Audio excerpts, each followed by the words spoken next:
வணக்கம் நண்பர்களே. நாம இந்த வீடியோல தியானம் அப்படின்னா என்ன, அதனுடைய பலன்கள் என்ன, தியானம் எப்படி செய்வது அப்படிங்கிறத பத்தி தான் இந்த வீடியோல பார்க்க போறோம். தியானம் அப்படின்னா நம்மளுடைய மனதை ஒரு விஷயத்துல கொஞ்ச நேரத்துக்கு ஒரு குறிப்பிட்ட நேரத்துக்கு கவனம் செலுத்தி குவித்து வைப்பதுதான் தியானம். உடலுக்கு எப்படி பல வகையான உடற்பயிற்சிகள் இருக்கிறதோ அதே மாதிரி மனதுக்கும் மூளைக்கும் ஒரு வகையான பயிற்சி தான் தியானம். US national centre for complementary health and integrative medicine அவங்க தியானம் பத்தி என்ன சொல்றாங்க அப்படின்னா, நம்மளுடைய மனதினுடைய அமைதியும் உடலுக்கும் மனதுக்கும் ஒரு ரிலாக்ஸேஷன் தரக்கூடிய பயிற்சியாகும். நம்மளுடைய மனதுடைய ஃபங்க்ஷனாகவும் சரி உடலுடைய ஃபங்க்ஷனாகவும் சரி ஒரு பேலன்ஸ் ஏற்படுத்துறது, நோய்கள்ல இருந்து விடுபடுவது, ஓவரால் உடல் ஆரோக்கியத்தை இம்ப்ரூவ் பண்ணக்கூடிய ஒரு டெக்னிக் தான் மெடிடேஷன் அப்படின்னு சொல்றாங்க. இதுல மெடிடேஷன்ல பாத்தீங்கன்னா பல வகைகள் இருக்கு. நீங்க ஒவ்வொரு நாள்ல செய்யக்கூடிய ஒவ்வொரு வேலைகளையும் எடுத்துக்காட்டா பாத்தீங்கன்னா, காலையில பல்லு விளக்குறதுல இருந்து ஆரம்பிச்சு, குளிக்கிறதுல இருந்து ஆரம்பிச்சு, சாப்பிடுறது, ஒவ்வொரு அடி எடுத்து வைக்கும் போது, நடக்கும்போது கொண்டு அதுல கவனம் செலுத்தி செஞ்சீங்கன்னா கூட அதுக்கு பேரு ஒரு தியானம் தான். இப்படியே 24 மணி நேரமும் இப்படியே செய்ய முடியும். அப்ப 24 மணி நேரம் அந்த தியான நிலையிலே இருக்க முடியும். இதுக்கு பேரு தான் பாத்தீங்கன்னா மைண்ட்ஃபுல்னஸ் அப்படின்னு சொல்றாங்க. இது மட்டும் இல்லாம வேற என்னென்ன வகைகள் இருக்கு அப்படின்னு பாத்தீங்கன்னா, ஃபோக்கஸ்டு மெடிடேஷன் சொல்லுவாங்க. அதாவது உங்களுடைய கவனத்தை ஒரு விஷயத்துல செலுத்துறது. எடுத்துக்காட்டா நம்மளுடைய மூச்சு காற்று மேல செலுத்தலாம்.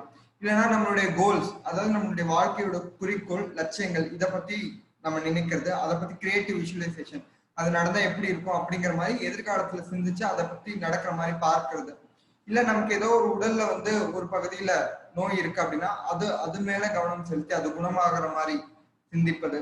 இல்ல நமக்கு ஏதாவது அடிக்ஷன் பழக்கம், இல்ல வேற ஏதாவது பழக்கங்கள் இருக்கு, அதுல இருந்து நம்ம இப்ப காலையில நான் லேட்டா தான் எந்திரிக்கிறேன், அதுல இருந்து நான் சீக்கிரமா எந்திரிக்கணும் அப்படிங்கிற மாதிரி பழக்கங்களை மாற்றுவது இருக்கு. இந்த மாதிரி ரீப்ரோக்ராமிங் செய்யறது.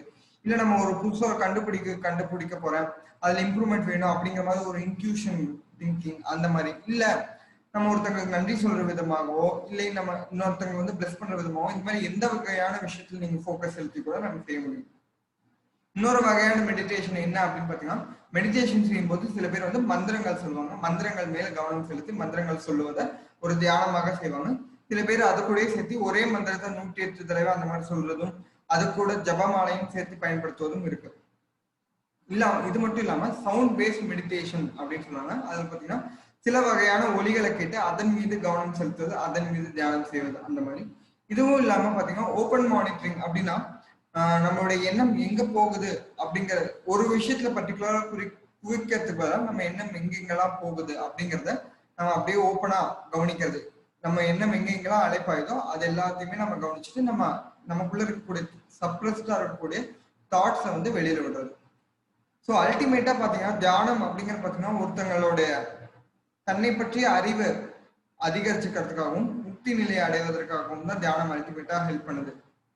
ஸோ தியானத்தை பத்தி ரிசர்ச்சஸ் என்ன சொல்லுது அப்படின்னு பார்த்தீங்கன்னா, பல வகையான ரிசர்ச் இருந்தாலும் குறிப்பிட்ட ரிசர்ச் மட்டும் நம்ம பார்ப்போம்.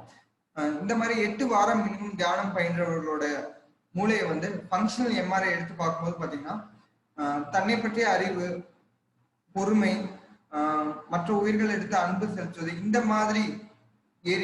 மாதிரி செயல்களுக்கு காரணமாக இருக்கக்கூடிய மூளையில இருக்கக்கூடிய பகுதியில பார்த்தீங்கன்னா ரத்த ஓட்டம் அதிகமா இருக்கிறது. அந்த ஏரியாவில் பார்த்தீங்கன்னா கிரே மேட்டரோட திக்னஸ் ஜாஸ்தியா இருக்கிறது கண்டுபிடிக்கிறாங்க. இதே மாதிரி ஸ்ட்ரெஸ், இல்ல நம்ம பதட்டப்படுறது, பயம், இந்த மாதிரி அடிக்ஷன், இந்த மாதிரி ஹேபிட்ல இருக்க காரணமா இருக்கக்கூடிய மூளையில இருக்கக்கூடிய பகுதிகளை பார்த்தீங்கன்னா ரத்த ஓட்டம் கம்மியா இருக்கிறதும் அந்த இடம் சுருங்கி இருக்கிறதையும் கண்டுபிடிக்கிறாங்க. இதே மாதிரி இன்னொரு ஸ்டடியில என்ன சொல்றாங்கன்னா, ஒரு நோய் தொற்று, ஒரு இன்ஃபெக்ஷன் வருது அப்படின்னா தியானம் பயில்பவர்களுக்கு அதற்கான நோய் எதிர்ப்பு சக்தி ஜாஸ்தியா இருக்கிறதாகவும் கண்டுபிடிக்கிறாங்க. சரி, தியானம் பயில்வதனால் வரக்கூடிய பலன்கள் என்ன? ஆல்ரெடி பார்த்த மாதிரி நமக்கு பயம், பதட்டம், டிப்ரெஷன், இந்த மாதிரி விஷயங்கள்லாம் நமக்கு இல்லாம குறைகிறது.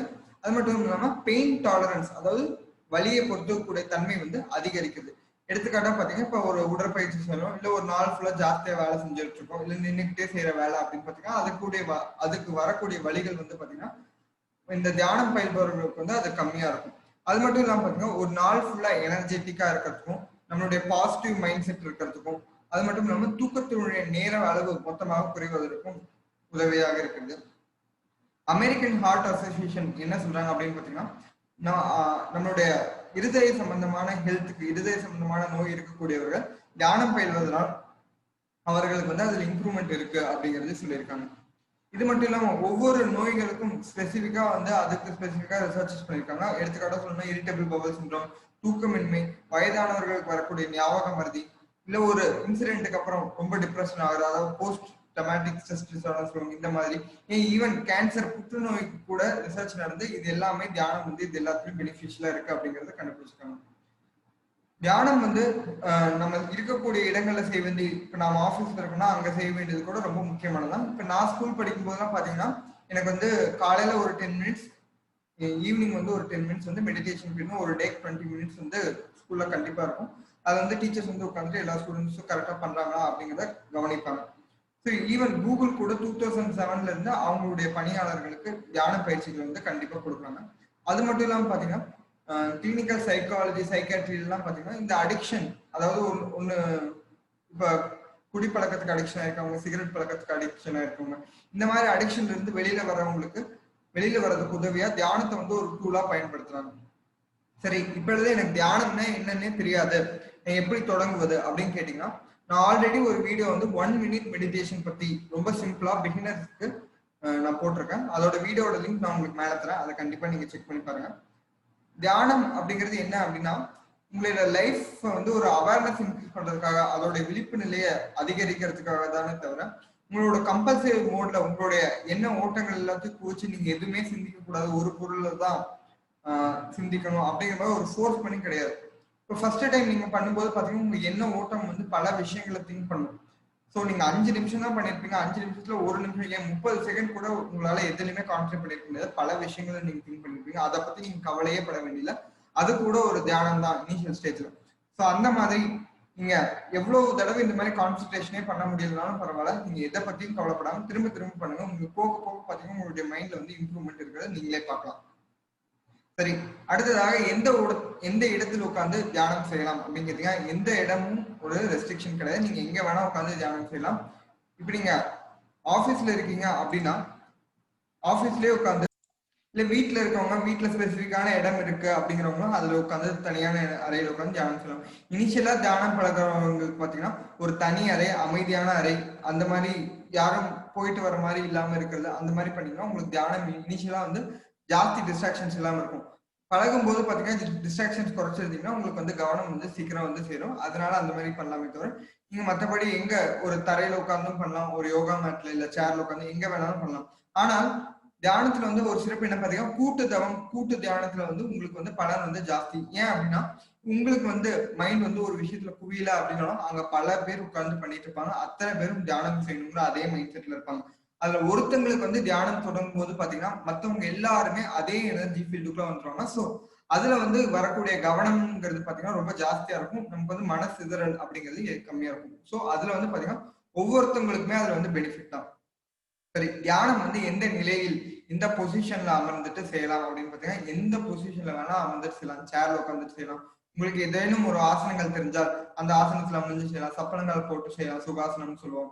அதே மாதிரி வஜ்ராசனம், பத்மாசனம், அர்த்த சித்தாசனம், எந்த பொசிஷன் வேணா செய்யலாம். படுத்துட்டு செய்யலாமா அப்படின்னு கேட்டீங்கன்னா, படுத்துட்டு கூட செய்யலாம், அதற்கு பேர் தான் சவாசனம். ஆனா படுத்துட்டு செய்வது வந்து அட்வைசபிள் கிடையாது. ஒரு ரீசன் என்ன அப்படின்னு பாத்தீங்கன்னா, நீங்க படுத்துட்டு செஞ்சா முக்காவாசி நேரத்துல நம்ம ஒரு விஷயத்துல கவனம் செலுத்துறோம் அப்படின்னு சொல்லிட்டு நம்ம தூங்கிடுவோம். இப்போ நீங்க படுத்துட்டு தியானம் செய்வதா இருந்தா அதை வந்து நீங்க தினமும் தூங்குறதுக்கு முன்னாடி செஞ்சுக்கோங்க.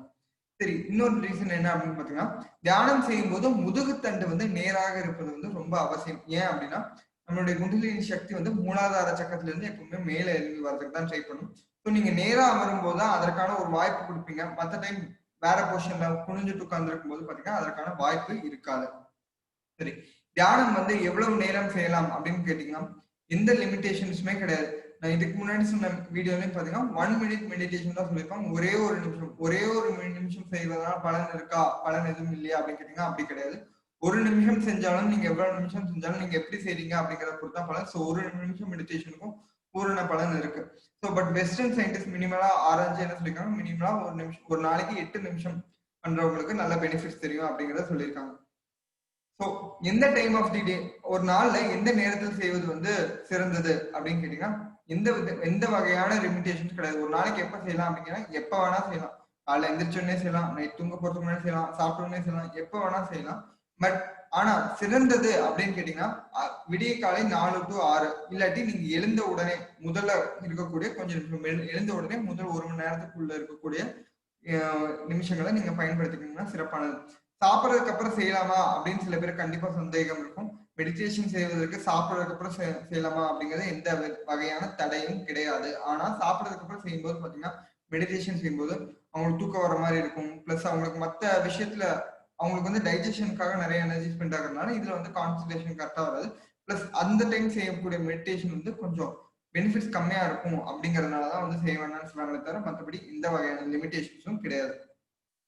சரி, மெடிடேஷன் செய்ய ஆரம்பிச்சுன்னா எத்தனை நாள் எனக்கு பெனிஃபிட்ஸ் தெரியும் அப்படின்னு பாத்தீங்கன்னா எந்த லிமிடேஷன்ஸ் கிடையாது. சில பேருக்கு முதல் தடவை செய்யும் போதே இம்மிடியட்டா ரிசல்ட் தெரியும். இப்ப நீங்க ஸ்பெசிஃபிக்கான ஒரு கோல் டார்கெட் பண்ணி நீங்க பண்றீங்க அப்படின்னா ஒவ்வொன்றுக்கான டைம் எடுக்கும். அதை ஒவ்வொருத்தங்களை பொறுத்தது. சில பேருக்கு 4 நாளே தெரியும், சில பேருக்கு மாச கணக்கிலே தெரியும்.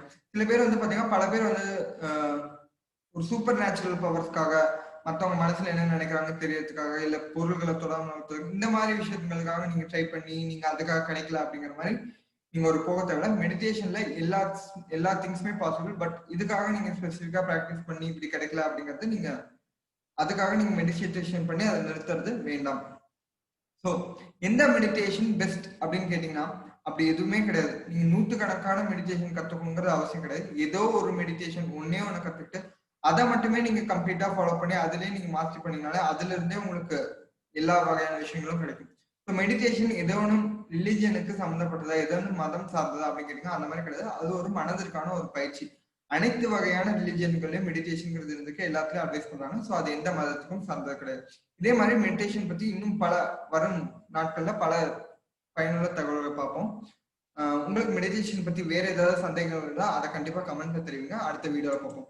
இதே மாதிரி வேற ஒரு பயனுள்ள தகவலோடு உங்களை வந்து சந்திக்கும் வரை உங்களிடமிருந்து விடைபெறுவது உங்கள் அரவிந்த். நன்றி.